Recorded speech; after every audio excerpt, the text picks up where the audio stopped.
The two other players from outside the Middle East are Russia and China. Russia, it could be a whole presentation by itself. And maybe if an opportunity presents itself, we'll talk about Russia. But Russia finding out the chaos in the Middle East as a platform on which not only to re-enter into the Middle East, but also to reassert its position on the global stage. It is in chaos that Russia is thriving. Then we have some of you might ask, what about the United States? Well, U.S. leadership in the Middle East has been declining. We all know that. It's a fact, because you cannot be a leader of the world but not address what's going on. In other words, you react from behind, and that's no way for being a leader. That leaves us with the big elephant in the room, China. Why China in the Middle East? Well, there is one particular rule that I want you to know before we move forward. For China, energy drives economic prosperity. Economic prosperity is a key to stability.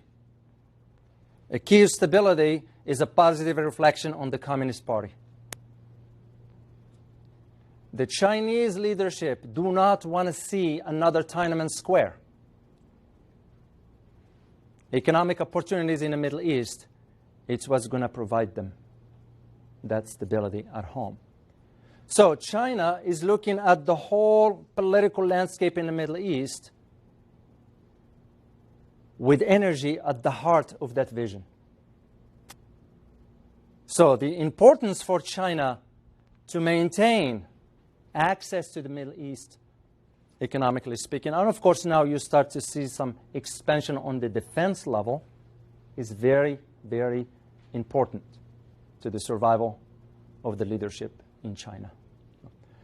And of course, as you might have heard yesterday, which was the closing date for the 19th Communist Party, the Congress, the vision for China for 2050, which we Americans need to pay close attention to, especially the policymakers. It's very, very, very important. And that idea of China's interest in the Middle East, it's because they understand, first of all, that the Middle East sits on the half of the world oil reserves, proven oil reserves. So, to China, their interest will be in maintaining that stability, will only grow. That's why China will have to make sure its presence is felt in the Middle East, one way or the other. Because also there is another thing about China that does very, very well. It's what we call the policy of neutrality. China doesn't side with one country or another. And your best example, and we live in it right now, is that China enters into economic ventures, energy and defense, with both arch enemies, Saudi Arabia and Iran, because they have tensions between the two. But China is going for economic projects with both countries, which is understandable.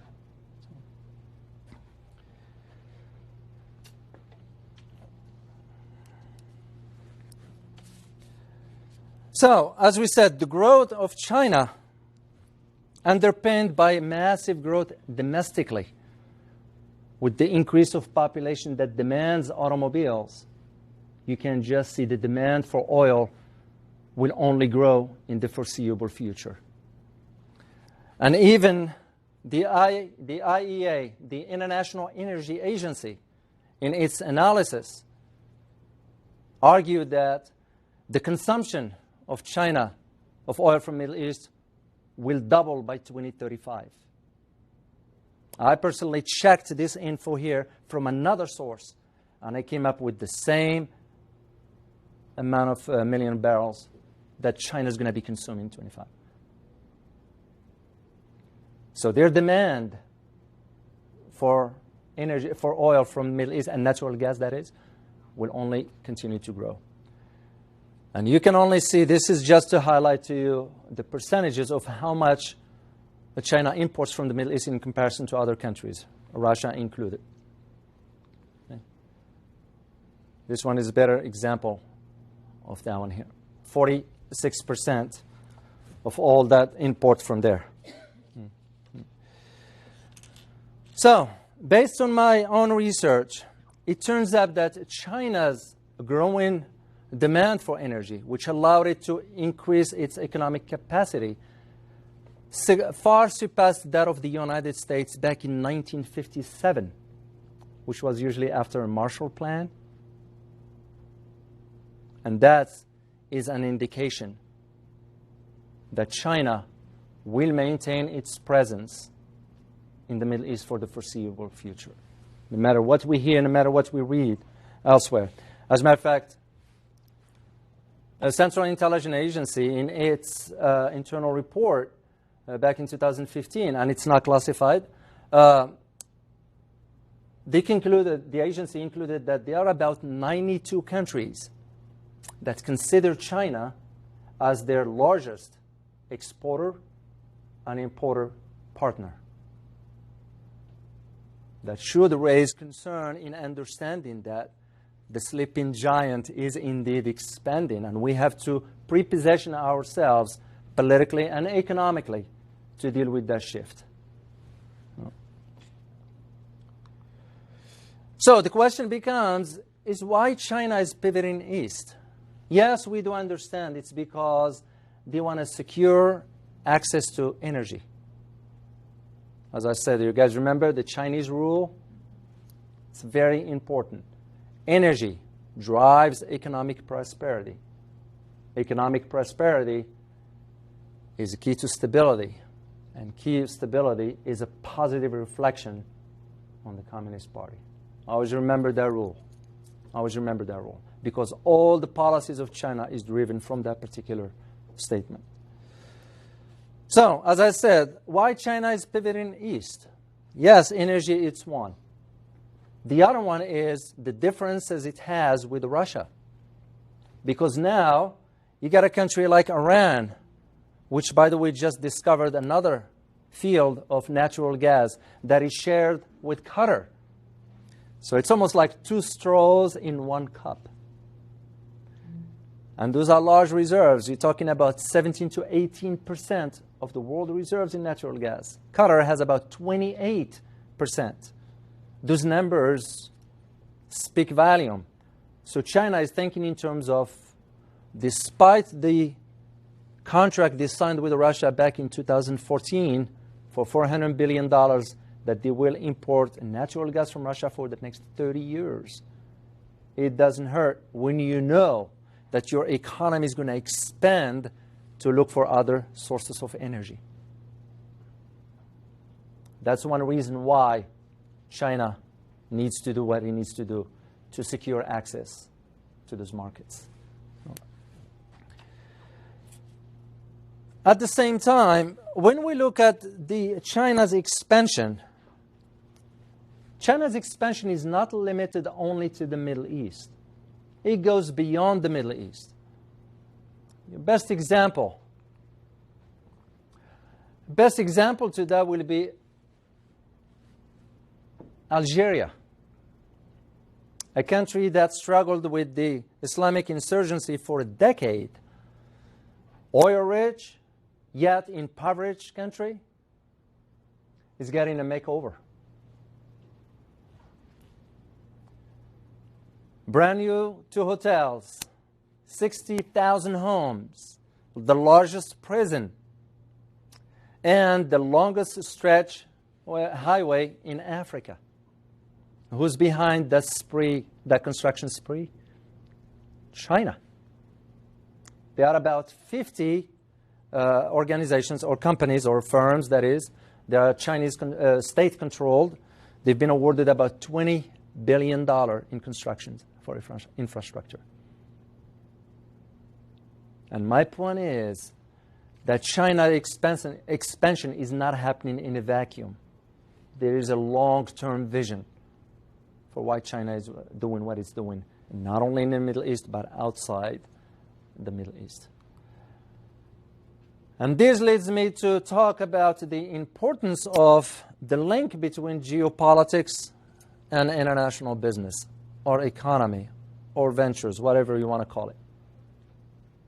Without stability, if there is among us a CEO sitting here and thinking of investing millions of dollars in country A, I guarantee you, the first thing that CEO wants to do is to have a clear read about the political landscape in that country.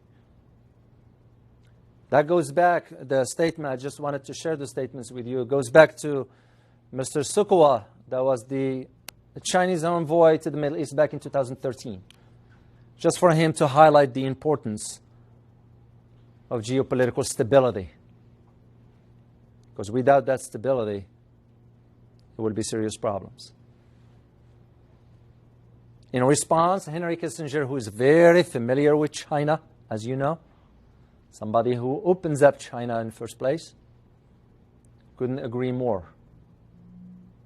So his statement was in support of what Mr. Sukuwa has stated. And this leads me to talk about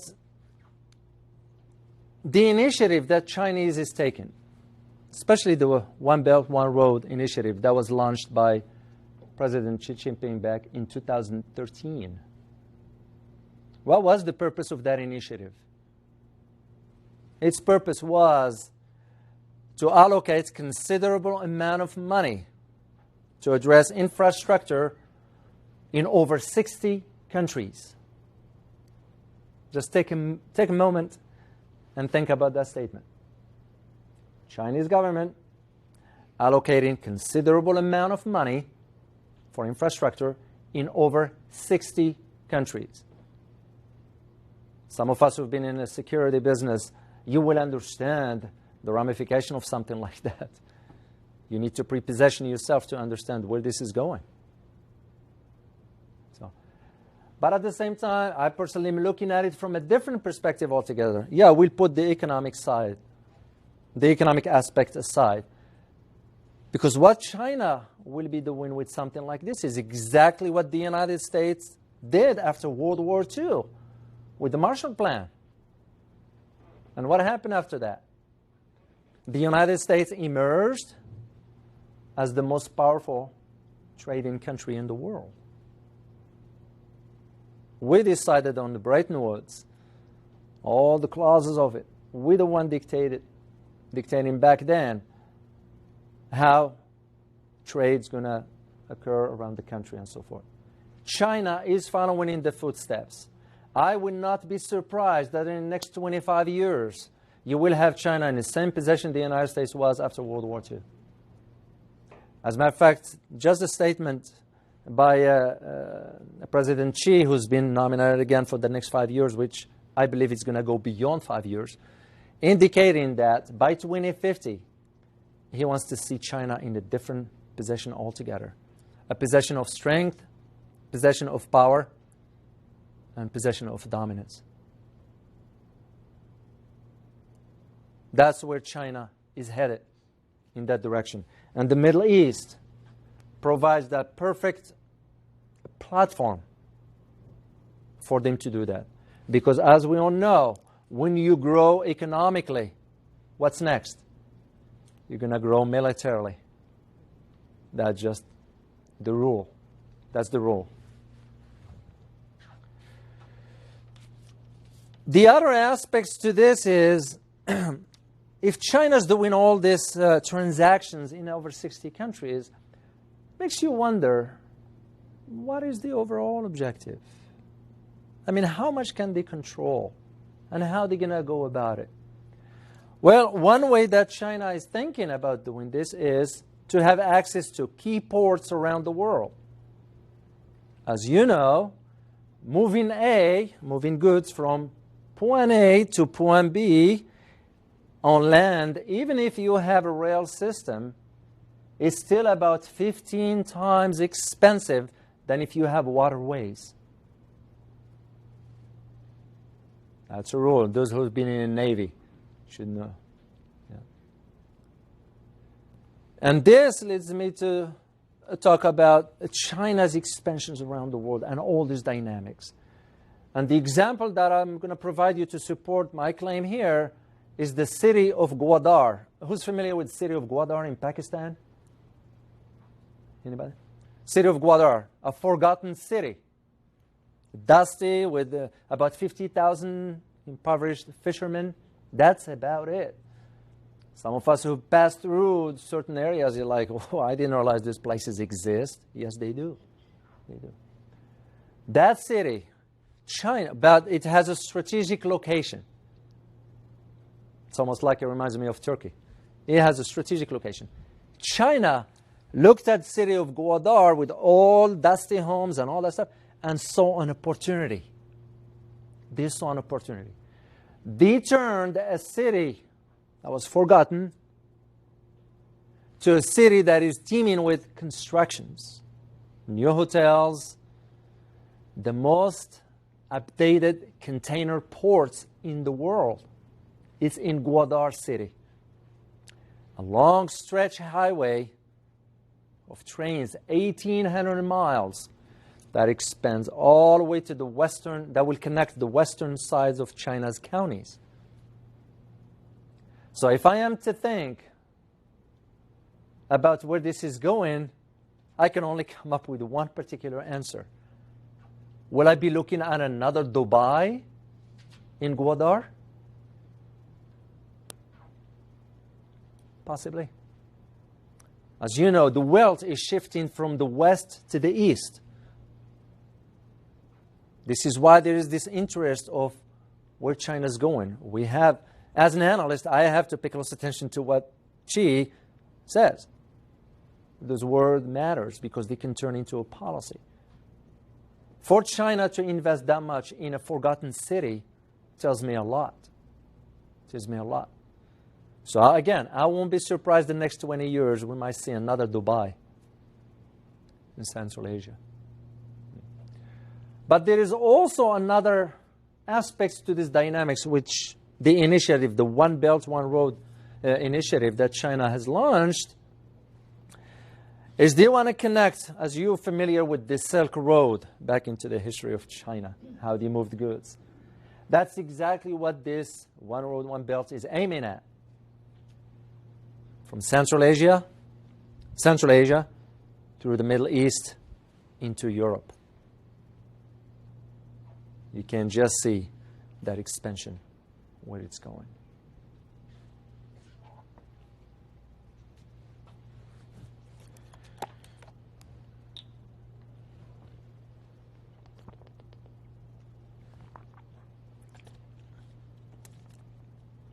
And this is what explains China's interaction with different players in the Middle East.